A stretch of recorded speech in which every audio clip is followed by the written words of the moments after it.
In one of his last appearances before Congress, retiring Indo-Pacific Commander Admiral John Aquilino testified at a hearing on U.S. military posture and national security challenges in the region. When asked about defense spending priorities, he said Guam is at the top of his list. As Congress makes those tough decisions about how do we place resources properly, give us your perspective on how we can make sure that we're coming up with the right formula. I would categorize it this way. They focus around, number one, defense of the homeland, which is the Guam defense system. That is certainly the top priority. Congressional leaders raised questions about the proposed multi-billion-dollar spending for Guam's critical infrastructure to support the defense system, several pointing out the vulnerability to natural disasters, specifically Typhoon Mawar. At present, does Guam's existing power infrastructure support the on-demand power needs of the emerging defense of Guam's architecture?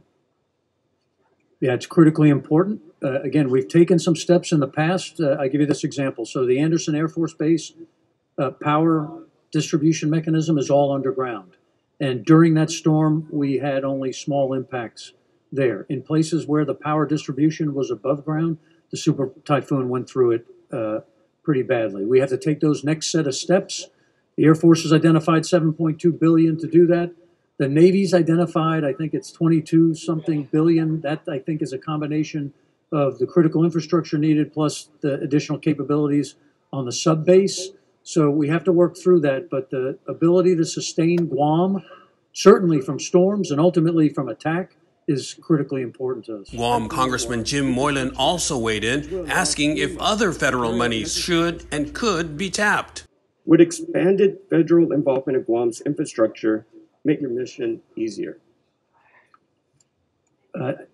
From my seat, Congressman, again, it doesn't matter the mechanism that gets it, as long as the capability can be delivered from Guam and we can support the military requirements, as well as being a good part of the community, because our footprint will increase there. We need to take that into account. But for me, the mechanism doesn't matter as long as it's ready, in place, resilient, and sustainable. Nestor Lecanto, KUAM News.